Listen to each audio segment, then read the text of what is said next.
She was not breathing. Her small body lay on the cold roadside, covered in dust and oil stains. One shoe was missing. Her lips were dry and pale.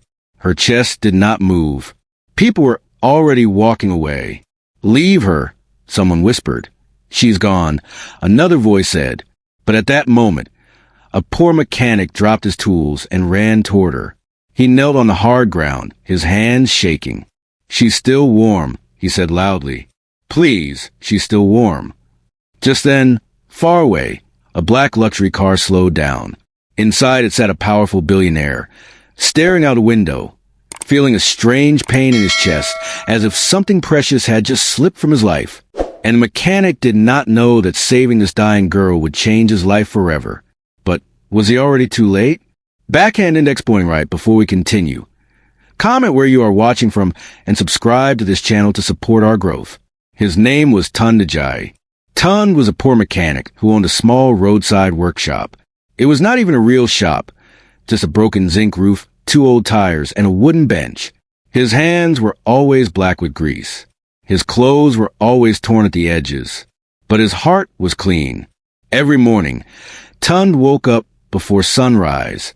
He washed his face with cold water from a bucket and said a short prayer. "God, give me strength today," he always said. He had no wife, no children, no parents. They all died years ago.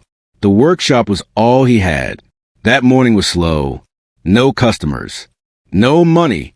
Tunde sat on his bench, fixing the same old radio that never worked. Then he heard something. A soft sound. Not a shout, not a cry. A weak cough. Tunde stood up. "Who's there?" he asked. The sound came from the other side of the road, near a bush. Tunde crossed slowly. As he pushed aside the tall grass, his heart dropped. A little girl lay there. She was very thin. Her dress was dirty and torn. Her eyes were half open, but there was no strength in them. Her lips were cracked. She looked like she had not eaten for days. "Oh my God," Tunde whispered. He bent down and touched her forehead. She was burning hot. "Hey, little one," he said softly. "Can you hear me?" Her lips moved. "Water," she whispered. That one word broke Tunde's heart. He ran back to his workshop, grabbed his water bottle, and rushed back. He lifted her head gently and poured small drops into her mouth. She coughed weakly. "Easy, easy," he said. People began to gather. One man shook his head. "She's street trash," he said. "Don't waste your time." A woman added, "She will die anyway." Tunde looked up, anger in his eyes. "She is a human being," he said firmly. No one replied. Tunde knew he had no money for a hospital. Even transport would cost more than he had. But he could not leave her. He removed his old shirt and used it to shade her from the sun. "What's your name?" he asked. The girl opened her eyes slowly. "Zara," she whispered. "How old are you, Zara?" She lifted 2 fingers, then added one more. 3. Tunde asked. She nodded weakly. 3 years old. Tunde swallowed hard. "Where's your mama?" he asked. Tears rolled from her eyes. "She didn't wake up," Zara whispered. Tunde froze. "Where?" "Under the bridge." His heart sank. Tunde carried Zara in his arms. She was so light, like nothing, like a bag of feathers. He walked all the way to the bridge, and there, under it, lay a woman, cold, still, gone. Tunde closed his eyes. This child was alone in the world. That evening, Tunde faced a hard truth. If he left Zara, she would die. If he kept her, he would suffer. He earned barely enough to feed himself. But when he looked at her sleeping on his bench, her chest rising slowly, he made a decision. "I will try," he whispered, "even if it kills me." From that day, Tunde began feeding Zara every morning and night. He shared his food. He fetched water. He cleaned her wounds. Sometimes he went hungry. Some days she was better. Some days she got worse. One night, Zara began to shake. Her breathing became fast, then slow. Tunde panicked. "No, no, please," he begged. He ran into the road, screaming for help. "Please, help me." Cars passed. No one stopped. Then Zara went quiet. Too quiet. Tunde dropped to his knees, holding her small body. "She's not breathing," someone said. People turned away. That was when Tunde shouted, "She's still warm. Please." And far down the road, a black luxury car slowed. Inside it, Mr. Victor Harrington, a billionaire who had lost his daughter years ago, suddenly felt his heart tighten. "Stop the car," he said sharply. The driver looked shocked. "Sir, I said stop." The car came to a slow halt. Victor stared ahead, straight at the poor mechanic, holding a lifeless child. His breath caught, because the girl's face looked exactly like someone he once loved. And just as Victor opened the car door, Zara's fingers twitched. Zara's fingers moved again, just a little. But Tunde saw it. "She moved," he shouted. "She moved." People turned back. Murmurs filled the air. At that same moment, the black luxury car door opened. A tall man stepped out. He wore a dark suit. His shoes shined even in the dusty road. His face looked strong, but his eyes were troubled, like a man carrying a heavy past. This was Mr. Victor Harrington, a billionaire. No one there knew his name, but they knew his kind, the kind that never stopped for poor people. But he had stopped. Victor walked closer, slowly. "What's happening here?" he asked. His voice was calm, but firm. Tunde looked up, shocked. He had never seen a man like this so close before. My child," Tunde said without thinking. She stopped breathing. Victor's eyes dropped to the girl. The moment he saw her face, his heart almost stopped. She looked exactly like his daughter, the one he lost many years ago. Same nose, same eyes, same small mouth. Victor's chest tightened. "Move aside," he said quickly. He knelt down beside Zara. He placed 2 fingers on her neck. A pause. Then his eyes widened. "She's alive," he said. "Barely, but alive." Hope rushed through Tunde like fire. "She needs a hospital," Victor said sharply. He looked at his driver. "Now." The driver hesitated. "Sir, traffic." "Now," Victor shouted. The crowd gasped. Victor lifted Zara gently, like she was made of glass. He placed her inside the car. Tunde froze. "Sir, please," he said. "I've been taking care of her. I can't leave her." Victor studied him. "You're her father?" Victor asked. Tunde shook his head quickly. "No, sir. I found her dying. I feed her every day." Victor searched Tunde's face. Dirty clothes, greasy hands, honest eyes. "Get in," Victor said. Tunde's mouth fell open. "Sir, get in." Tunde jumped into the car. As the door slammed shut, the car sped off. The car moved fast through traffic. Zara lay on Victor's lap. Her breathing was weak, very weak. Victor removed his jacket and wrapped her with it. "Hold on," he whispered. "Please, hold on." Tunde watched, scared. "I gave her food," he said quickly. "Only what I had. I swear." Victor nodded. "I believe you." That surprised Tunde. At the hospital, doctors rushed out. "She's critical," one said. "Severe malnutrition, infection, fever." They took Zara away. The doors closed. Tunde's legs gave way. He sat on the floor. Victor stood still, staring at the doors like a man waiting for judgment. Minutes felt like hours. Finally, a doctor came out. "She's stable for now," he said. "But the next 24 hours are dangerous." Tunde breathed out in relief. Victor closed his eyes. "Thank God." Then the doctor added something else. "There's something strange," he said. "This child looks exactly like a girl reported missing years ago from a very rich family."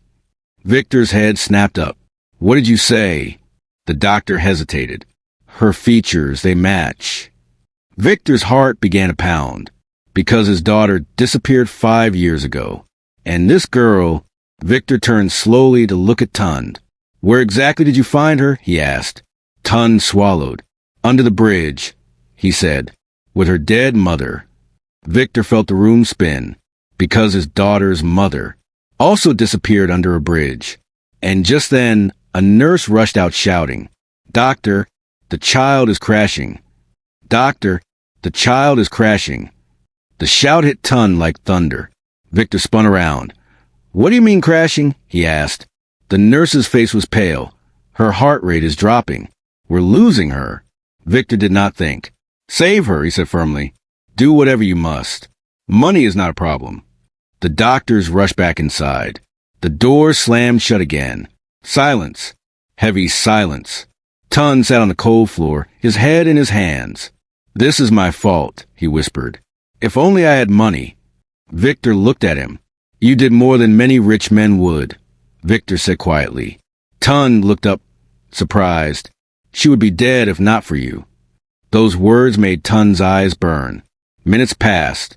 Then more minutes. No one spoke. Victor walked back and forth like a trapped lion. Every step echoed his fear. Tunde watched him. This man looked powerful, but broken. Finally, Victor stopped. "What is her full name?" he asked. Tunde shook his head. "She only told me Zara." Victor's heart skipped. "Zara," he repeated softly. He remembered that name. A name his wife once loved. A name written in pink on a small bedroom wall. Victor's hand began to shake. No, it can't be," he whispered. Tunde noticed. "Sir," he said, "are you okay?" Victor did not answer. Instead, he asked, "How long have you been feeding her?" "Almost 2 months," Tunde replied. "Every day." Victor closed his eyes. 2 months ago, that was when his private investigator lost a final lead. The doors opened slowly. The doctor stepped out, breathing hard. "She's alive," he said. "For now." Tunde stood up quickly. "Can I see her?" The doctor nodded. "One person." Victor stepped forward. "I'll go," he said. Tunde froze. "But I just need to confirm something," Victor said gently. Inside the room, Zara lay covered in tubes and wires. Victor walked closer. He looked at her face carefully. Then he saw it. A small birthmark behind her left ear. His knees almost gave way. That birthmark. Only one child in the world had it. "My daughter," he whispered. Tears filled his eyes. After 5 long years, she was alive. Victor rushed out of the room. He grabbed Tunde's shoulders. "That child," he said, his voice breaking, "is my daughter." Tunde's mouth dropped open. "Your daughter?" "Yes," Victor said. "She was stolen as a baby. I searched everywhere." Tunde stepped back slowly. "I didn't know," he said. "I swear." "I know," Victor replied. "And that's why you were special." Just then, a nurse ran toward them again. "Sir," she shouted, "the child is awake, and she's asking for one person." Victor's heart leaped. "For me?" he asked. The nurse shook her head. "She keeps calling a name," the nurse said. Victor turned to Tunde. "What name?" he asked. The nurse answered softly. "Tunde. She's asking for Tunde." The words hit the room like thunder. Victor stood frozen. "My daughter is asking for him?" he asked slowly. The nurse nodded. "She keeps crying. She won't calm down." Tunde's hands trembled. "She wants me," he whispered. Victor looked at him for a long moment. Then he nodded. "Go," Victor said. "She trusts you." Tunde walked into the room carefully. Machines beeped softly. Tubes covered Zara's small body. Her eyes were half open, weak but searching. "Tunde," she whispered. "I'm here," he said quickly, rushing to her side. "I'm here, my child." Zara's fingers reached out and held his hand. Her grip was weak, but firm enough. She relaxed. Her breathing became steady. The nurses looked shocked. "She recognizes him." One whispered. Victor watched from the doorway. His heart twisted. That should be me, he thought. But it wasn't. Zara turned her head slightly and looked at Victor, her eyes filled with fear. She pulled Tunde's hand closer. "Don't let him take me," she whispered. Victor felt like someone stabbed his heart. Tunde bent closer. "He won't hurt you," he said softly. "You're safe." Zara shook her head slowly. "I don't know him," she said. Those words broke Victor. Victor stepped forward gently. "Zara," he said softly, "I'm your father." She stared at him. Then she began to cry. "No," she said weakly. "My papa feeds me. My papa stays." She tightened her grip on Tunde's hand. Victor felt helpless. All his money, all his power, useless in this moment. The doctor cleared his throat. She's still fragile, he said. Stress can kill her. Victor swallowed hard. Then, I will wait, he said quietly. He turned to Tunde. Thank you, Victor said. You kept my daughter alive. Tunde shook his head. I just did what anyone should do. Victor smiled sadly. Not everyone would. That night, Tunde stayed beside Zara's bed. Victor stepped out to make calls. Outside the hospital, a shadow watched. A woman in a dark scarf. Her eyes were cold. She's alive, the woman muttered. That girl should be dead. She pulled out her phone. Change of plan, she said. Finish it tonight. Back inside the room, Zara suddenly gasped. Tunde, she whispered. I'm scared. Tunde leaned closer. What is it? Before she could answer, the lights went out. The machine stopped beeping, and the hospital room fell into darkness. The hospital room went completely dark. No light, no sound. The machine stopped beeping. Tunde, Zara whispered, her voice shaking. I'm scared. Tunde's heart jumped into his throat. Hey, I'm here, he said quickly, holding her hand tight. Don't be afraid. He looked around. This was not normal. Hospitals never went silent like this. Then he heard it. Footsteps. Slow. Careful. Someone was inside the room. Who's there? Tunde shouted. No answer.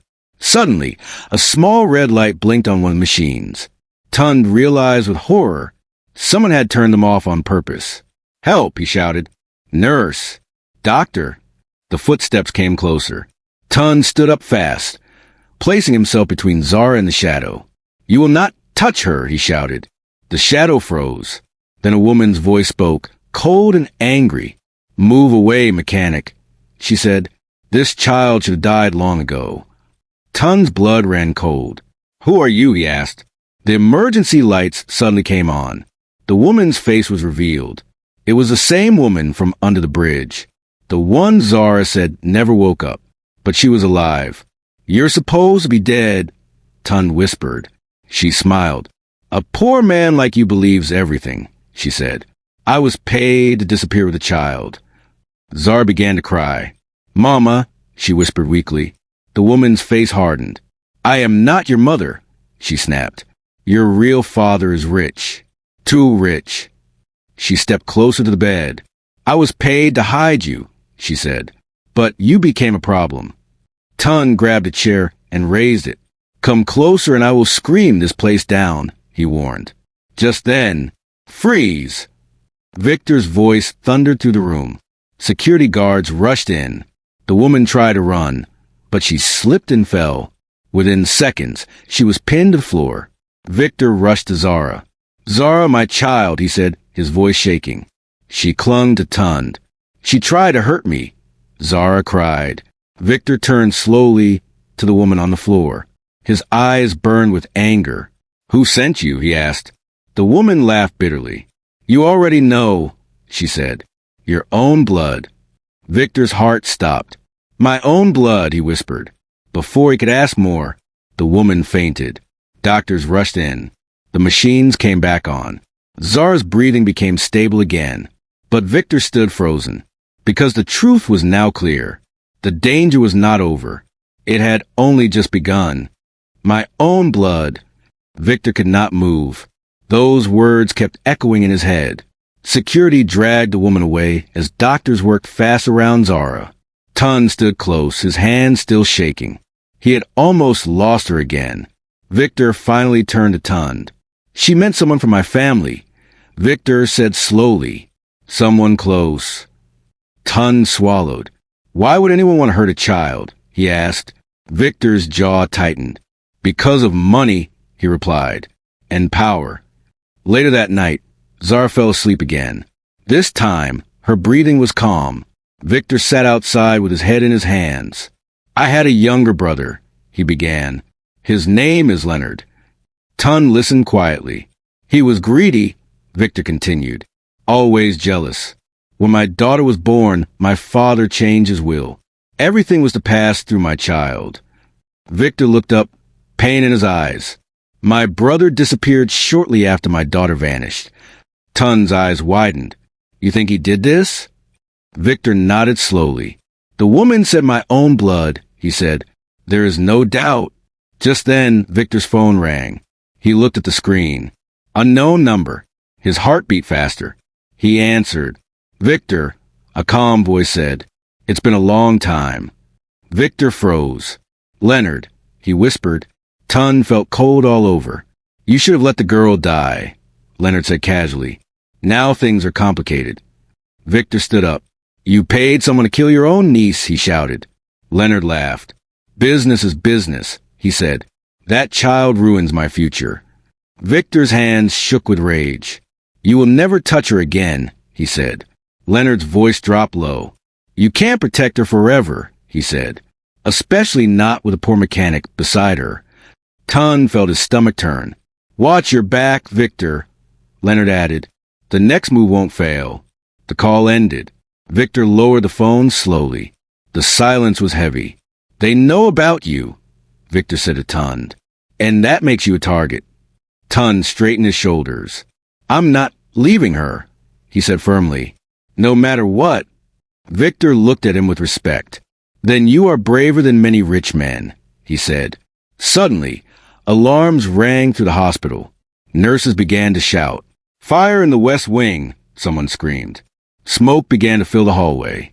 Victor's eyes widened. They're trying again, he said. Tunde ran toward Zara's room. Tunde! Victor shouted. Wait! But Tunde was already pushing the door open. Inside the room, smoke poured in fast. Zara coughed and woke up crying. Tunde! She screamed. Tunde grabbed her gently. I've got you, he said. As he turned toward the door slammed shut from the outside, and the smoke grew thicker. The door slammed shut. Hard. Tunde rushed to it and pushed. It did not move. Smoke filled the room fast, thick and black. Zara began to cough again, her small body shaking. Tunde, she cried. I can't breathe. Tunde's heart raced. It's okay, he said, trying to stay calm. I'm here. Look at me. He quickly removed his shirt, tore it, and dipped in the water cup beside the bed. Put this on your nose, he said gently. Zara obeyed, her eyes wide with fear. Tunde looked around the room. No windowed and no second door. Fire alarms screaming outside. Someone had locked them in. This is planned, he whispered. He banged on the door with all his strength. Help! She's a child, he shouted. No answer. The smoke grew thicker. Tunde's eyes burned. His head felt light. Then a small hand squeezed his. Tunde, Zara whispered weakly. Don't go. Tunde swallowed hard. I'm not going anywhere, he said. I promise. Victor ran through the smoky hallway with security. My daughter is in there, he shouted. Firefighters tried to stop him. The fire is spreading, one yelled. You can't go in. Victor pushed past them. Move, he roared. That's my child. He reached the door. Locked. Break it. Victor screamed. Security began kicking the door. Inside, Zara's coughing became weaker. Tunde, she whispered again. Tunde pulled her closer, shielding her with his body. Please, God, he whispered. Take me, not her. Suddenly, crash! The door burst open. Fresh air rushed in. Firefighters pulled Tunde and Zara out quickly. Victor caught Zara in his arms. She was barely conscious. Zara! Victor cried. Stay with me. Doctors rushed her away. Tunde collapsed to the floor, coughing badly. A firefighter helped him sit. You saved her life, the man said. Tunde shook his head weakly. I just did what I could. Outside the hospital, police sirens screamed. A man in a hoodie was dragged out in handcuffs. Victor stared at him. It was Leonard's personal assistant. The man struggled. I was paid, he shouted. I swear, I didn't start the fire, just lock the door. Victor's blood ran cold. Lock the door. That meant, if help had come 1 minute later. Victor looked at Tunde, still on the floor, exhausted and shaking. This poor mechanic had been ready to die for his child. And that changed everything. Just then, a doctor rushed out. "Mr. Harrington," he said urgently, "the child survived, but there's something you must know." Victor's heart jumped. "What?" he asked. The doctor lowered his voice. "The stress may have triggered her memory." Victor froze. "Memory of what?" The doctor looked serious. "She remembers the night she was taken." "She remembers the night she was taken." Victor felt his knees weaken.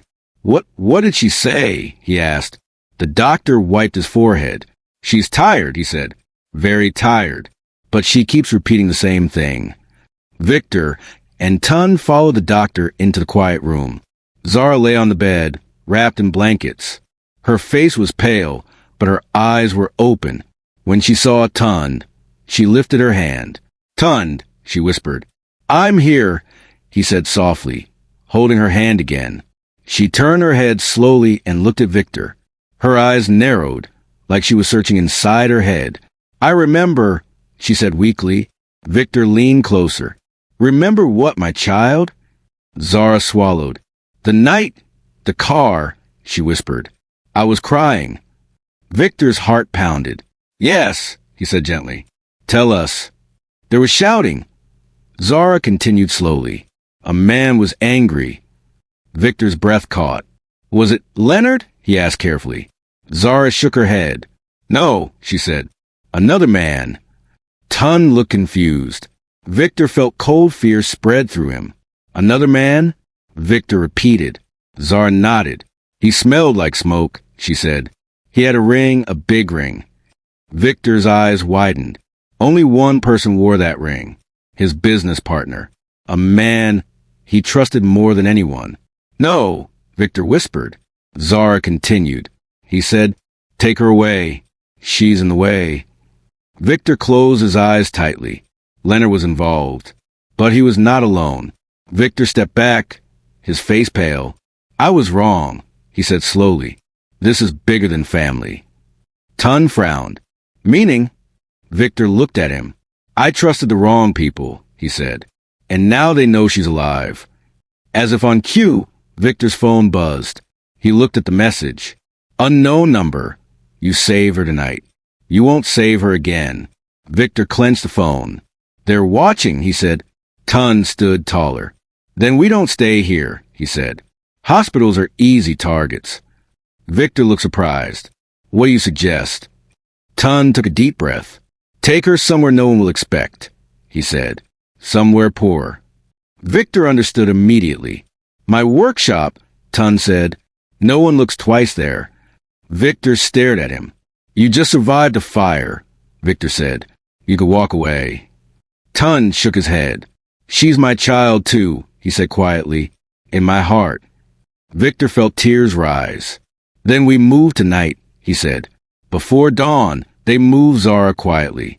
No sirens, and no guards, and no luxury cars. Just an old van.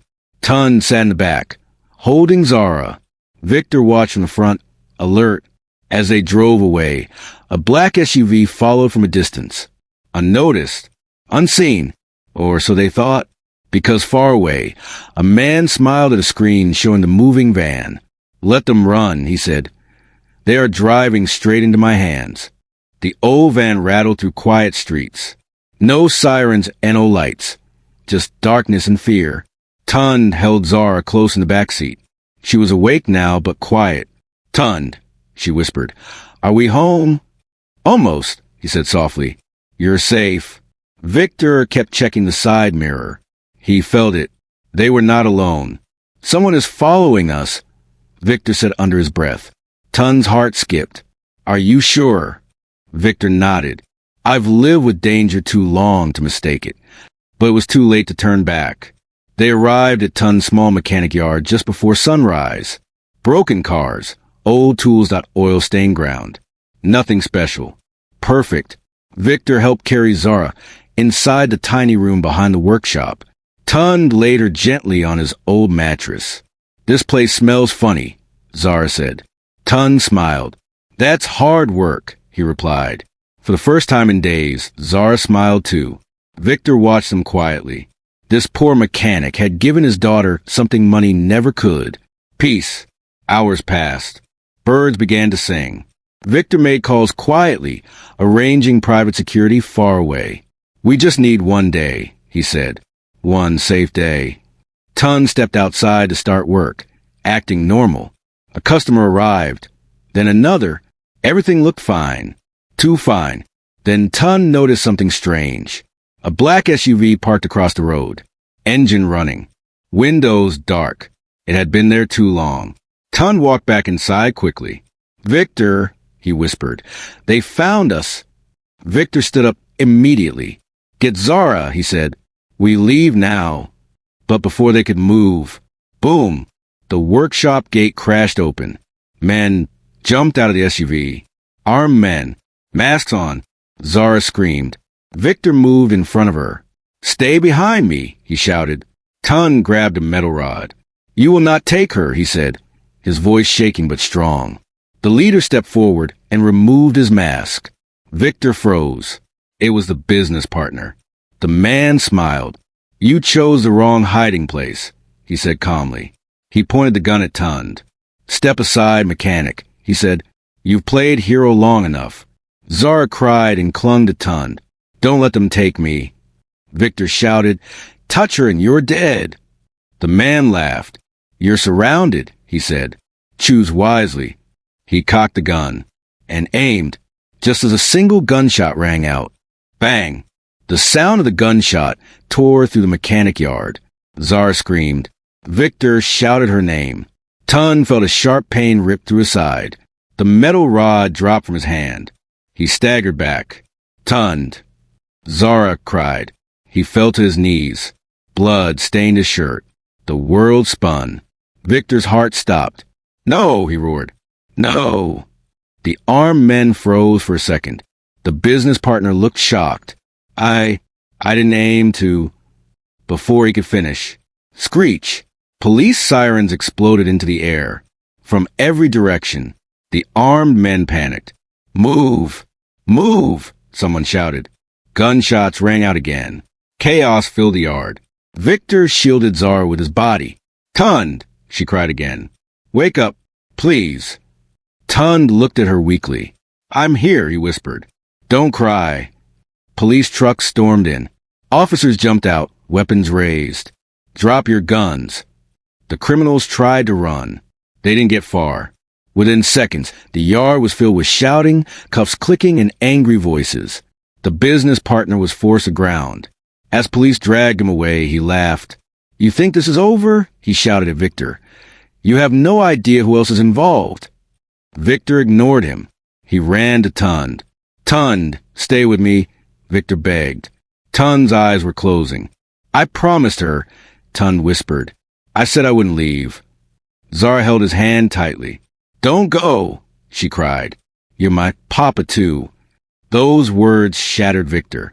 He looked at this poor mechanic, bleeding, broken, still trying to smile for a child that was never his. An ambulance rushed in. Paramedics lifted Tunde onto a stretcher. "He's losing blood," one said. "We need to move fast." As they pushed him toward the ambulance, Victor followed. "I owe you everything," Victor said, his voice shaking. "If you live, your life will never be the same." Tunde tried to speak, but the ambulance doors slammed shut. Zara watched as the sirens carried him away. Her small hands trembled. "Daddy Victor," she said quietly, "will Tunde die?" Victor didn't answer, because at that exact moment, his phone vibrated again. A message appeared on the screen. Unknown number. The mechanic was only the beginning. "Next time, we take the girl." Victor's face went cold. He looked at Zara, then at the road where the ambulance disappeared. And he realized something terrifying. The enemies were still out there. And the biggest battle for Zara's life had not even started yet. The hospital room was quiet. Too quiet. Machines beeped softly beside Tunde's bed. White bandages wrapped around his side. His face was pale, but he was alive. Zara sat on the chair beside him, holding his hand with both of hers. She refused to leave. Victor stood near the window, staring outside, thinking, The message on his phone still burned in his mind. The mechanic was only the beginning. Who were these people, and how deep did this go? Just then, Tunde's fingers moved. Zara gasped. "Tunde," she whispered loudly. "Wake up." Slowly, Tunde opened his eyes. Everything hurt, but the first thing he saw was Zara's face. He smiled weakly. "You're okay," he whispered. Zara burst into tears. "You scared me," she cried. "Don't do that again." Tunde squeezed her hand gently. "I'm still here," he said. "I promise." Victor rushed forward. "Thank God," he said. "You're strong." Tunde tried to sit up, but winced in pain. "Easy," Victor said. "You took a bullet meant for my daughter." Tunde shook his head slowly. "No," he said. "It was meant for me." Victor frowned. "What do you mean?"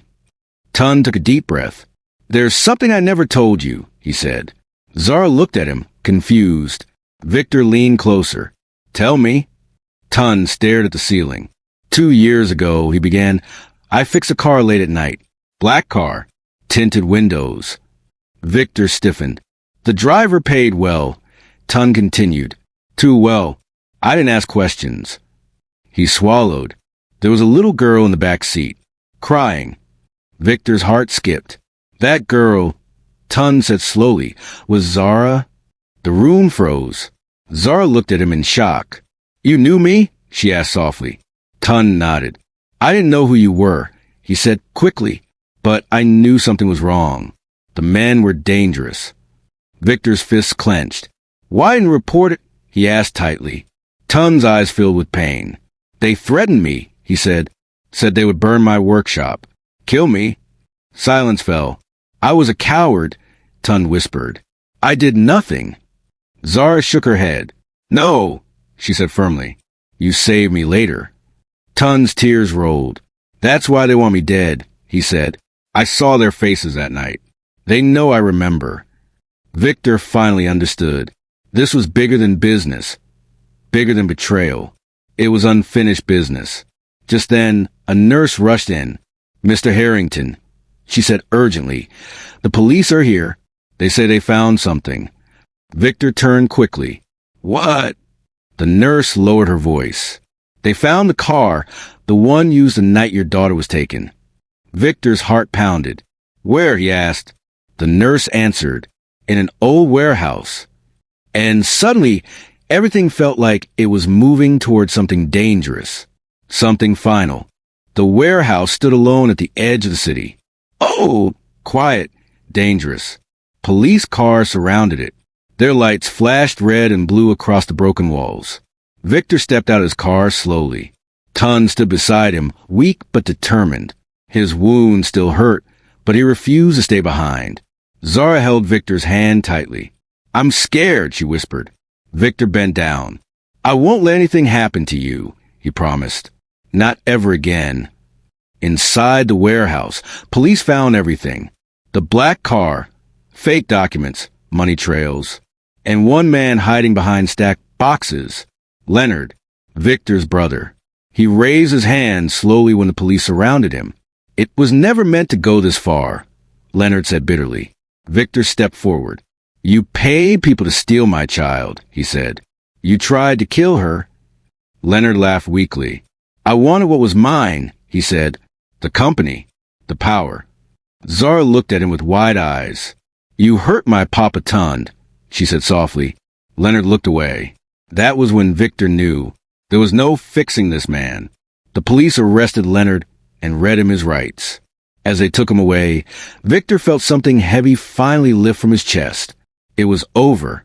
Weeks later, the sun shone gently over a small but clean house. Tunde stood outside, wearing clean clothes for the first time in years. His hands were still rough, but his life had changed forever. Victor had kept his promise. Tunde's workshop was rebuilt, bigger, better, safer. And something else happened too. In a quiet courtroom, papers were signed. Victor spoke clearly. "Tunde Ajayi," he said, "I want you to be Zara's legal guardian, with me." Tunde's eyes filled with tears. "I'm just a mechanic," he said. Victor smiled. "You are the man who saved my daughter," he replied. "That makes you family." Zara ran into Tun's arms. "My papa," she said happily. Tun hugged her tightly. Not because of money, not because of reward, but because love had chosen him. A poor mechanic did what many rich men could not. He chose kindness, he chose courage, that he chose a child. And because of that choice, a lost girl was found and a broken family was healed. And a good man was given a new life. Subscribe to this channel to support our growth.